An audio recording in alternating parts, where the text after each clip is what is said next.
The ego is a social survival instinct. And this is a very important concept to understand because there's a lot of things to unpack within this understanding, right? That the ego is a social survival instinct. One thing that I do believe is that directly or indirectly, in some way, shape, or form, every fear that people experience comes from something real, right? Comes from something real. You may not, what a lot of people will do is they will invalidate the fear, right? And repress the emotion. It's the invalidation of the fear and the repression of the emotion that pushes and represses the anima, right? And it's also what puts a person in a position to never integrate, whether it's their anima, animus, or their shadow. When you invalidate the fear, right? And you never confront the fear. You never demystify the fear, right? You never accept the reality of nature being chaos and that there are certain things that can occur in life that there is nothing that you can do to stop it. Now, what this means is this. In life, you have to understand how to orient and reorient your ego to reset what it is that your goals are. Your goals for yourself, just internally, your goals for life and relationships, your goals as far as outcomes that you desire to see. Because what I mean by the ego being a social survival instinct is that based off of how your ego is set up and how it's oriented, there are going to be certain outcomes that you will judge yourself based off of your ability to achieve these outcomes. Now, one thing that I remember someone saying is that the neurological or psychological recipe for happiness is to feel as if you are on a positive trajectory towards your goals. Now, those goals are going to be set by your ego. Understand this, right? Your goals are going to be set by your ego. Now, the higher you aim, not always, but most of the time, the higher you aim, the more motivation you have to meet that standard, but also the higher you reach and the more you're willing to do to reach whatever it is you're willing to and you desire to achieve, the harder you can fall. The truth of the matter is this: in life, certain things are going to be predicated upon your competency. In life, certain things are going to be predicated upon your ability to set goals and expectations for yourself and for others who are around you. This is the truth. But something to understand is this: when you are in a position where you desire dominance, you desire to be dominant, you desire to set a goal so heavily that it's the only thing that's important to you, but to the extent that morality, your ethics, empathy, legality, and none of these things matter when it comes to your goal. Principle no longer matters. The principle within your process no longer matters. Once you reach that point, you have tapped into the lane of the feminine dominant. And the thing to understand about the feminine dominant is that it can give you the quickest path towards power, right? I think a great example of the feminine dominant that I made a video about, check out my video on Anakin Skywalker, the feminine dominant. But when you're watching Star Wars, right? The dark side is a pathway to powers that many deem to be unnatural, right? The dark side, right? The dark side, that is something that gives you a quick path towards power that you can achieve relatively quickly.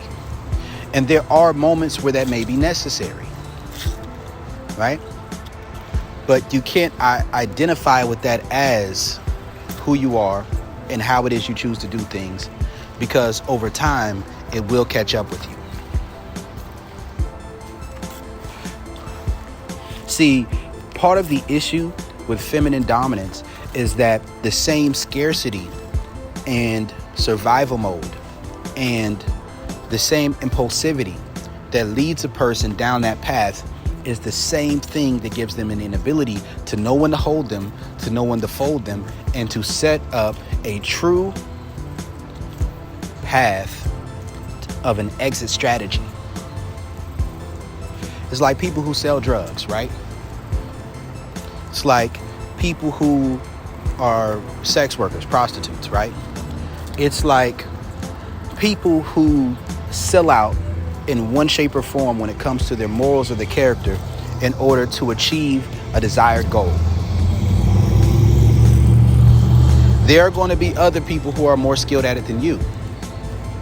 There are going to be other people who may be willing to go further than you are. People who have legitimate, clinical, dark triad issues, right? Like, you can incorporate small aspects of narcissism during that time of integrating your shadow. But even that has to be negotiated with your principles and your morals. Even that has to be integrated with your principles and your morals. It has to be negotiated. But there are people out there who have dedicated themselves to the path of evil so strongly that they can plan 10 steps ahead in their evil. They've accepted that role, and they are abundantly within evil. They're in abundance within their evil. So they can take a masculine dominant approach, including patience, including planning, including sabotage, including faking the funk, including bait and switches, and all of these other things, including blatant lies, right? Including abuse, including sabotage, all of these things, and accept that. And if you are not that person who has clinical narcissism, clinical psychopathy, you're not going to be able to beat a person who has that. I'm just telling you right now. And then also, you may also lose in your desire to dominate an individual who is so strongly on their principles and their path that your desire to grasp them, to control them, is going to be something that pushes them away due to psychological reactance. See, that's the feminine dominant with the masculine submissive, right? Because they maintain the high ground in positions of conflict, if you try to overstep your boundaries or overstep in the wrong moment, even if you're more powerful than they are, if you try to overstep and attack them from a position or try to overcome them from a position of them having the high ground, then you're going to lose. And you're going to lose your arms and your legs the same way that Anakin did when he attacked Obi-Wan Kenobi. And listen, I get it. Obi-Wan Kenobi was someone who, in his masculine submissiveness, not being feminine and submissive towards the Force, but only towards tradition of the Jedi Order, was someone who invalidated Anakin Skywalker's his premonitions and the things that he saw would happen negative towards his mother. And his mother died partly due to Obi-Wan Kenobi minimizing and invalidating his desire to do something that went against the Jedi Code.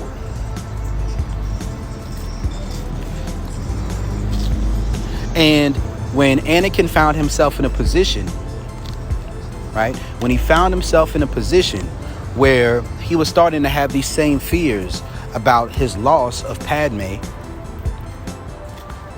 he no longer wanted to make that same mistake and lose her the same way that he lost his mother. So he tapped fully into the feminine dominance and then went into survival mode, sacrificing all of his principles and morality and trying to convince himself that he fully was able to accept the cost of taking a path of evil. Right? Because just like Yoda said, right? Fear leads to anger, and anger leads to the dark side. And something I'll say is this: when it comes to this whole idea of life, one thing that I want to present to you about the fear of people doing things that may hurt you, or outcomes occurring that may hurt you. When it comes to interacting with people, one principle that I use is called Brody's Law, right? Some people always will, no matter what. That's just their character. That's just who they are. Like, let's say the topic is cheating. Someone who is just a cheater internally is going to cheat no matter what. Now, their nature is just not to be monogamous with someone or to be faithful. And if they accept that, then they can take a path towards polyamorous relationships, right? Or they just choose a path of duplicity. But if you are a person who desires a monogamous relationship, or for a person to be monogamous with you, they're not going to be able to do that because that's not who they are. But you can't assume that every single person is that person, because that's not the truth. You can, but that may have more of a negative effect on you and your outlook than you believe that it may. Right? Now, another thing to understand is this, right? Some people always will. Some people never will. There are people in this world who are monogamy oriented, who may be asexual, have leanings towards asexuality. They may be a person who has extremely strong morals, values, and principles to where they wouldn't do that because of how it would conflict with the narrative of how they view themselves. And they have the ability to avoid scenarios in which they would be tempted to go down that path. But the thing about the people who never will is that if you assume that an individual is the type of person who never will, and they aren't, then you will become complacent. And you will overstep boundaries to where if they are a person who is in between, guess what? They're going to do it. And another thing to understand is this. Another thing about a person who may never cheat is they may also be a person who never cheats, not only because their principles state that they'll never cheat, but because their principles, not just because they're a monogamy-oriented individual, but they can also be a person who's never going to cheat because the moment that they're unhappy with the relationship or the moment they're sexually unsatisfied, they will either communicate that or they will walk away. And with that person, once they walk away, there's nothing you can do about it. Understand that as well. But the truth is that most people are somewhere in between. Meaning that if their needs are met according to what they desire, consciously and subconsciously, and the proper boundaries and structures are in place, they're never going to cross that boundary. But this is where the sexual polarity quadrant can become more and more important. This is where the sexual polarity quadrant becomes more and more important, because an individual who is in between is going to be based somewhat on compatibility. They have some morals, some structures, but those aren't going to be completely consistent across the board with just who they are, right? It's going to be incumbent upon the dynamic that they share with you. So if this individual has a heavy leaning towards psychological reactance, when someone expresses and communicates their desires directly, then oftentimes they may be taking a masculine submissive stance where the only thing that can bring them forward is going to be feminine dominance. It's going to be some form of manipulation. And within that form of manipulation, they will lose respect and they will lose safety and trust along the way. And the very same thing that you desire not to happen is going to be something that you're going to push them towards. But understand that there's also going to be some people who, as long as things are directly communicated to them, then they'll understand, they'll adjust, and they'll move forward with what the expectations are that are set about that dynamic. But understand that some people always will, some people never will, and most people are somewhere in between. And by understanding and accepting and embracing the fact that there are some things in life that you cannot control, right? When you understand that there are things in life that you cannot control and you accept it, you come in contact with your anima, right? You begin to integrate your anima. You begin to shift your view of the world and of people to be more realistic. You come to a place of security where if something bad happens, it's not going to be the end of your world. If something happens that hurts you, it doesn't mean that it doesn't hurt you, but it means that you accept that it comes with the territory of life. Nothing is a guarantee. And nothing lasts forever, right? And yes, there are people who will be married until death, right? I'm not saying that that is a bad thing to want. I think that's actually a good thing to want. But when you try to force that outcome on a situation where the other person doesn't desire that, then you'll actually push them away due to the things that you do to try to create that outcome. And that's the tough thing about life. That's one of those tough things about life. Now, another thing to understand is that when you get in touch with your anima, right? You integrate that anima, you work on it, you orient your ego, but you also learn to connect. You learn to take a feminine, submissive stance towards life in scenarios where what it is that your ego is oriented towards isn't working, and you learn to adapt and to adjust, right?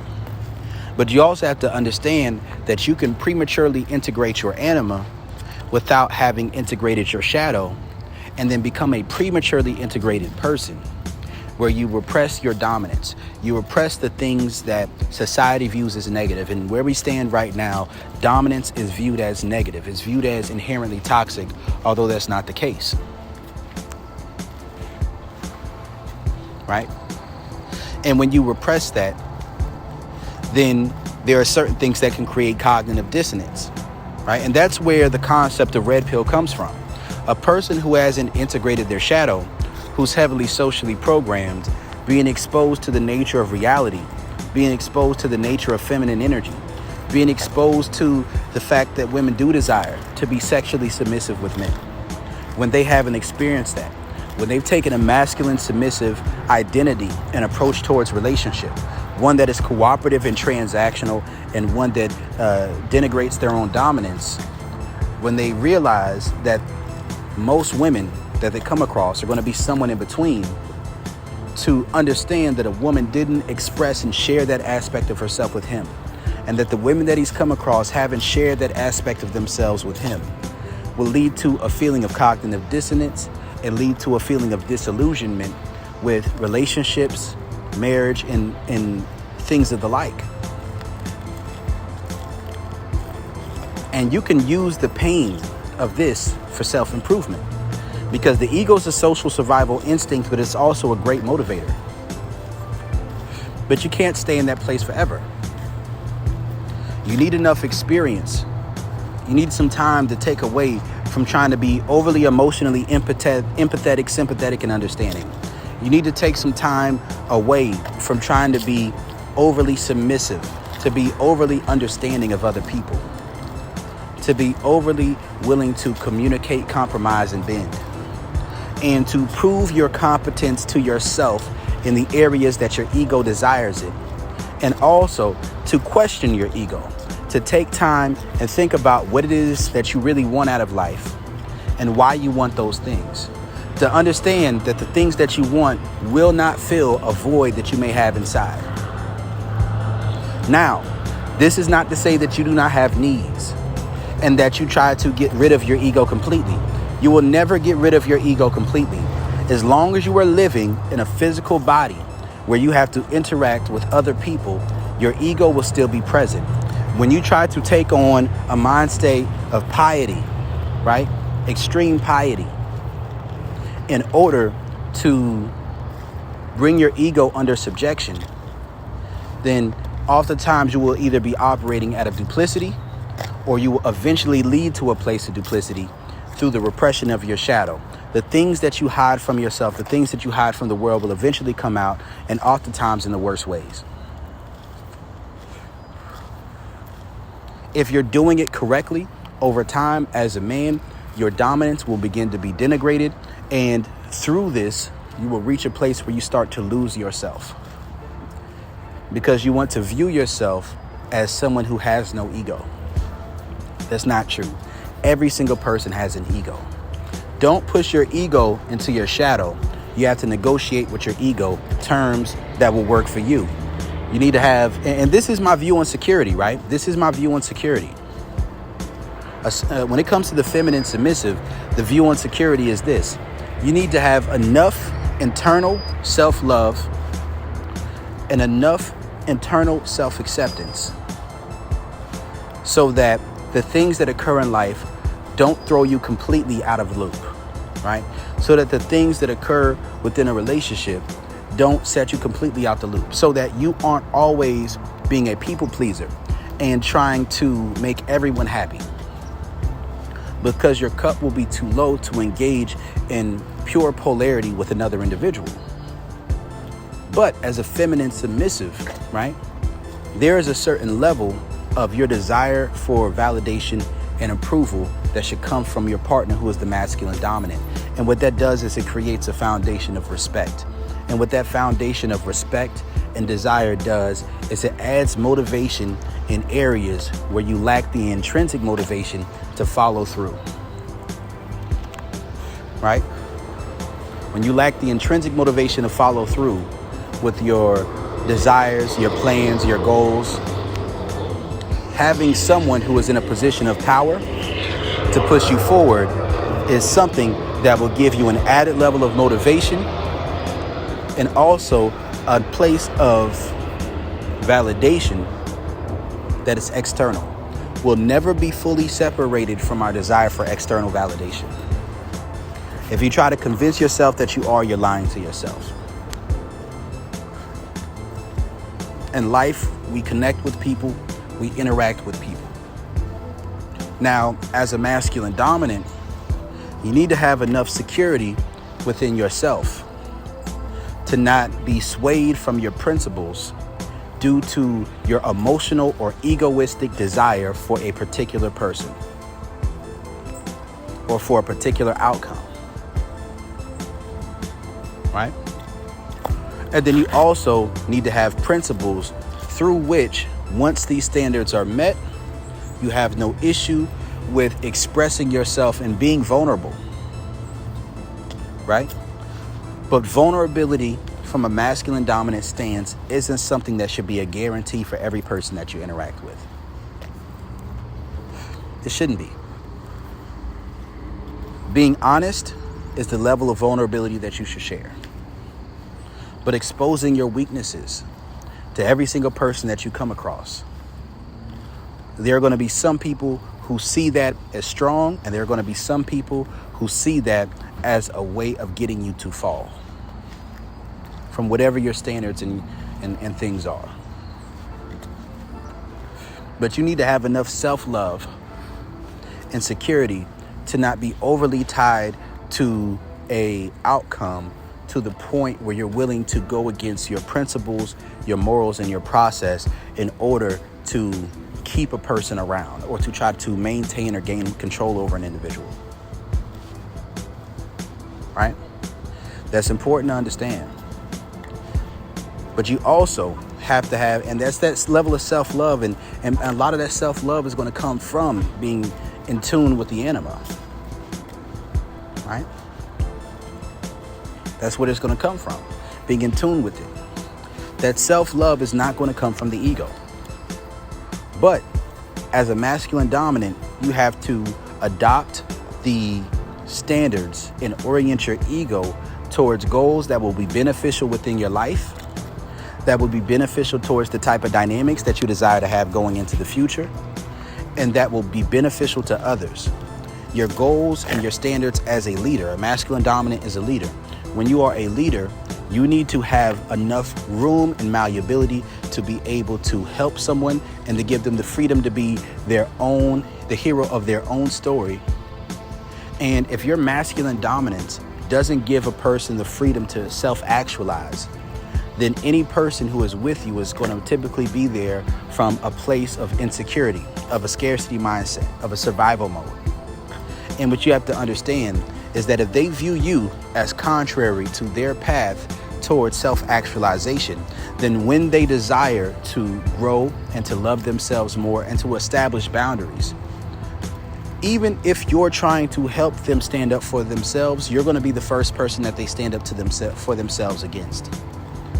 And this may go contrary to your principles, your morals, your values, and your process.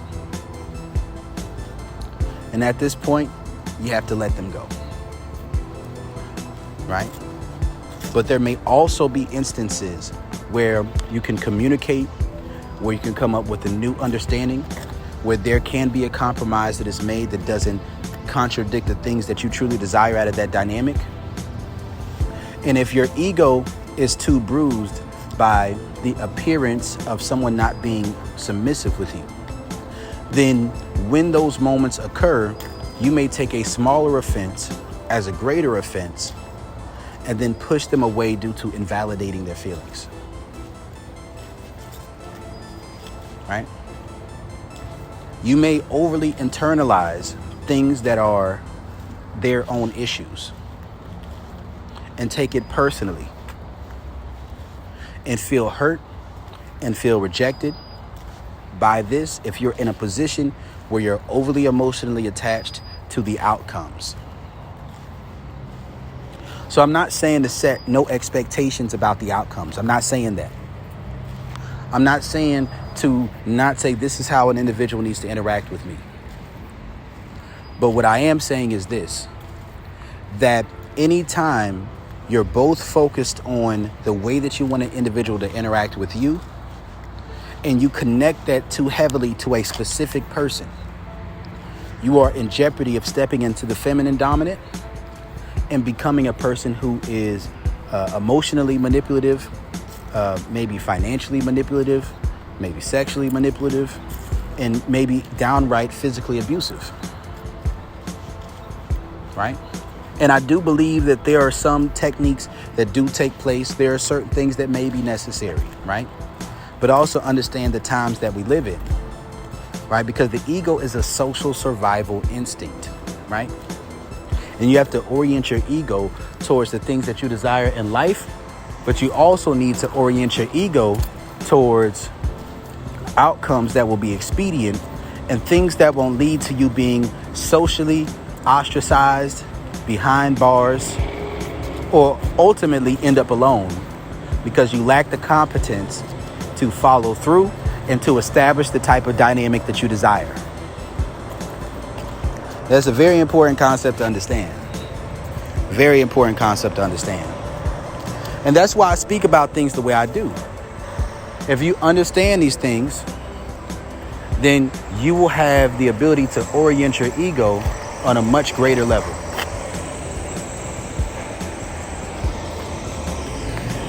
On a much greater level, you'll have the capacity to orient your ego towards the outcomes that are truly necessary for you and also towards the outcomes that you need. Now, you still have to accept and embrace the fact that in life you do have needs, right? You do have needs, but there's a difference between having needs and being needy, right? When it comes to relationships, there's only one of three people, only one of three sources that will meet a particular need, right? There's yourself, which comes through self-soothing, which is a very important concept to understand. There's your partner or your primary partner. And then there's outsourcing, something that is external to the dynamic, right? And think about it kind of like from the space of instinctual variance within the Enneagram, right? When we're looking at instinctual variance within the Enneagram, you have the social, you have the sexual, and then you have the self-preservation, right? And each one of these describe the places where you go to self-soothe, or the places where you go to recharge your battery once your battery gets low. Being a masculine dominant is an abundance mindset, but it doesn't guarantee that you yourself are in abundance.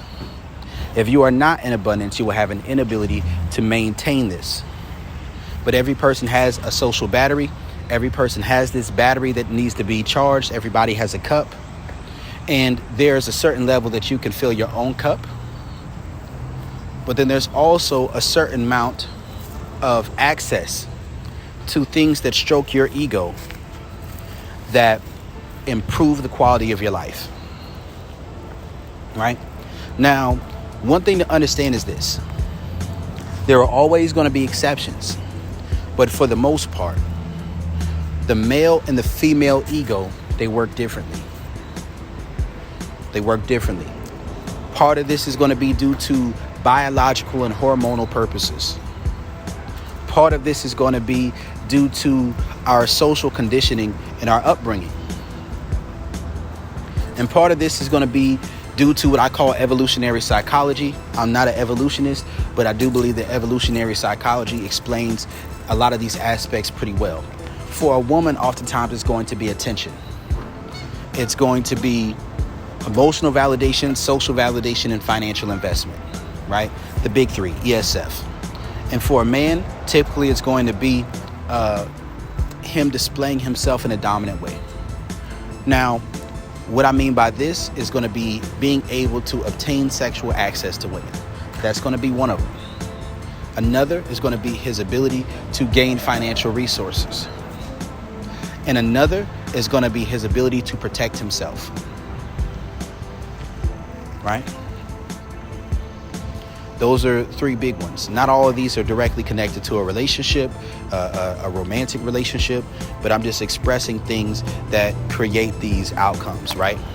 Now, for a woman, right, how things will typically work is that her ego is going to be predicated upon her assumed perception of innocence, right?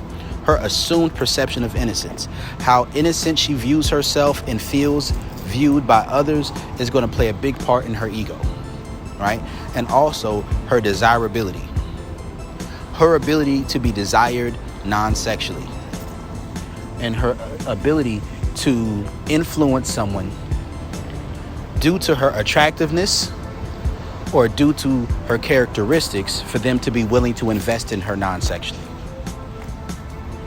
So where toxic femininity arises out of this when it comes to understanding the ego is toxic femininity is when a woman desires to gain control by any means necessary when it comes to the things that she desires to do. Also, if she becomes overly sensitive to things that display the idea of her not being able to get the things or gain the things that would stroke her ego, that's another place where toxic femininity comes in. And what can toxic femininity look like? Toxic femininity can be as simple as reputation destruction, cancel culture, right? Toxic femininity can be as simple as false accusations. Toxic femininity can be manipulating someone with the idea of trying to give them what it is that they want in order to get what you want with no accountability about the idea of reciprocating. Another thing about toxic femininity can be bending for the purpose of wanting to maintain access to someone and then blaming them for you wilting to the pressure of being afraid to lose them. That's another aspect of toxic femininity. Now, what's toxic masculinity?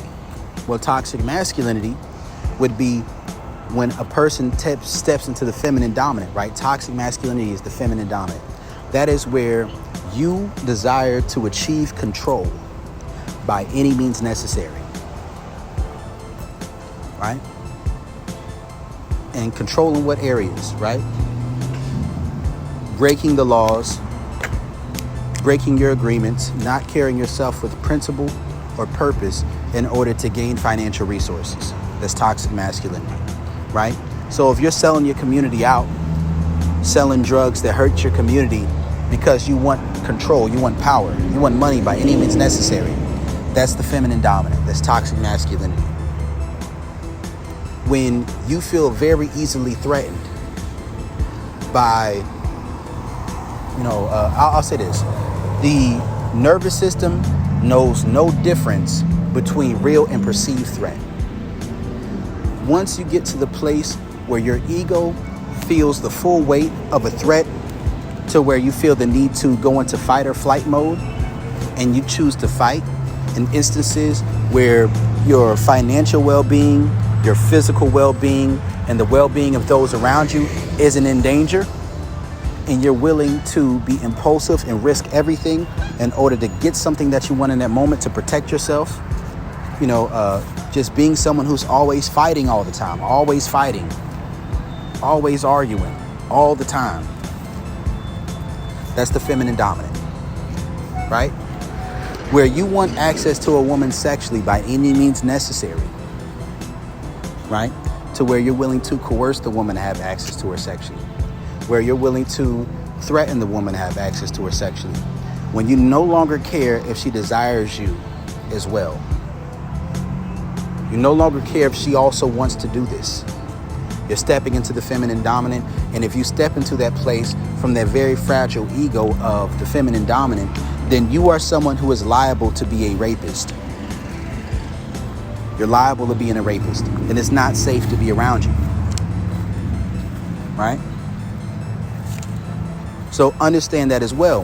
One strategy or one mindset that I implement in order to avoid going into the feminine dominant from the masculine dominant space is setting a standard within myself, a principle of within my ego, and negotiating with my ego and saying that I can't take ego gratification out of having sex with a woman unless I experience enthusiastic consent and I feel the energy of her desire. Unless I feel those things, I can't take any satisfaction out of having sex with a woman. Now, when you set that as the goal within your ego, even if you're willing to utilize some strategies to make these things happen, these strategies aren't about trying to leverage something non-sexual to gain access to a woman sexually. It's about trying to reach and speak into her sexual shadow in order to rise up and create desire, or to grow the desire, and how you communicate with her so that she desires to do what you want to do. And that's why the masculine dominance is predicated upon pre-qualification, and the masculine dominant is also predicated upon having the ability to make yourself attractive for the desire for the outcome that you desire up front, right? So if the topic is sex for a man, then you have to be sexually appealing, sexually desirable. And you learn strategies, you learn ways of communicating, you learn ways of bringing that feeling out of a person who's interacting with you.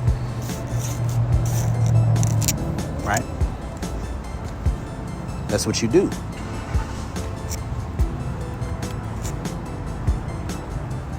That is how you can walk in dominance without that being a threat to the safety of others, or to your own freedom, or to your own reputation, up until a certain extent.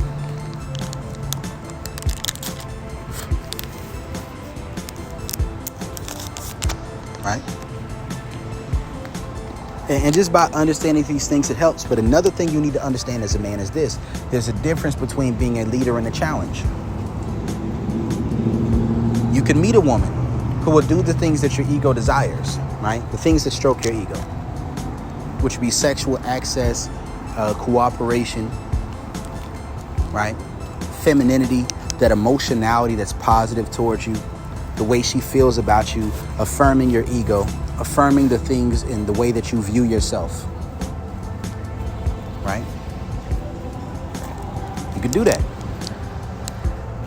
But if you are an individual who has no set path towards something long-term, and you're repressing your desire to connect on a deeper level, then you can very well be dealing with an individual who is giving you enough up front, using the bait and switch, giving enough validation up front to get you attached to that validation, to expose your scarcity mindset so that they have the capacity to manipulate you into being in a dynamic that you don't want to be in without actually meeting the standards necessary and without establishing a foundation that can be sustainable going into the future.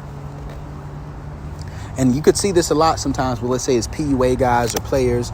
Let's say a player is dealing with a woman and she's just doing everything he likes. She's doing everything he like, right? And when she's doing everything he like, it's not necessarily from his tutelage or from his guidance, but it may be from a place of her desiring the outcome of receiving validation from him so much that she is willing to do some things that she doesn't really want to do, or even things she does want to do, but with the insidious undertone of wanting to manipulate him out of the non-sexual validation that she desires. Right? So you could find yourself in a position where you're very upfront with a woman about your sexual intentions. You say you're not looking for something serious. You don't want a relationship. And then as you become attached to her, the fear of losing access to that high quality validation, or what people would call narcissistic supply. I believe that almost everyone has narcissistic traits within them. If you don't have those narcissistic traits within you, then you are pretty much a declawed individual, right? Who can easily be very codependent or very easily manipulated. But those narcissistic traits can also open you up to manipulation. Because if you don't embrace the fact that you are a human being who has emotions, who does want to connect with an individual, who would like relationship, who may like marriage, who may want to have children, right? And you don't incorporate that and integrate that into your plan, into your style of dating and what you want to do going into the future, then you may find yourself in a position where that suppressed and repressed desire comes out without your approval, without your standards being met. And by that happening, an individual views you as a challenge. Now, one person may take that, run forward with it, then lose respect for you over time. And another person may be operating out of the Delilah syndrome.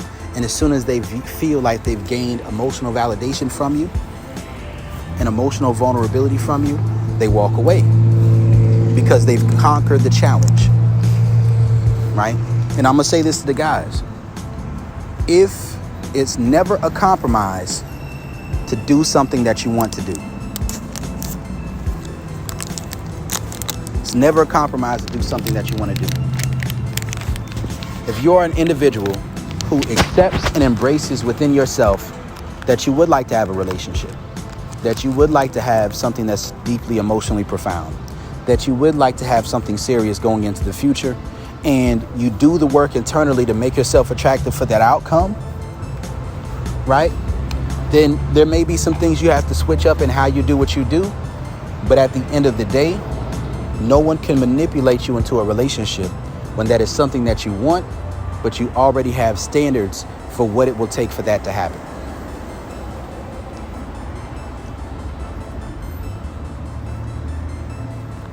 Right? You have standards about what it will take for that to work. So I think it's important to understand that the ego is a social survival instinct, right? The fears that you experience in life are real fears. Don't invalidate your fears. Don't tell yourself that's not real, that won't happen. It might. But understand that there are things that you can do to mitigate those. There's things that you can do and experience to demystify your fears. There's ways of becoming secure enough to accept the nature of reality, that there's certain things that you just can't control and it may happen, and to not live in fear. But there are also times where you can use that fear as a motivator if you can sense yourself becoming complacent, right? If you have goals that you plan to reach in life and you fear that you're falling behind your peers, you can use that to help push yourself forward. Just accepting where you are when you're not living up to your potential just because you want to be emotionally intelligent without setting true goals for yourself is not what it means to truly be secure. Being set on doing things a way that isn't working, without accepting that maybe that aspect of life is something that you can't predicate your lifestyle on, right? That is called insane, doing the same thing and expecting different results. You may have to shift the game plan. You can't run the same play a million times without success and think that it's going to work. But I will say this is part of the importance of a program. You have to establish competence in the areas that your ego wants to view yourself a certain way, and you want your lifestyle to resonate with the way that you internally would like to view yourself, the narrative of this.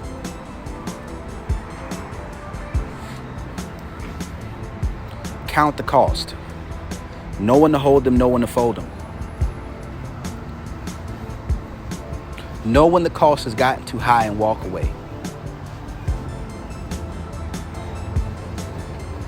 Don't emotionally overreact to situations without first thinking it through.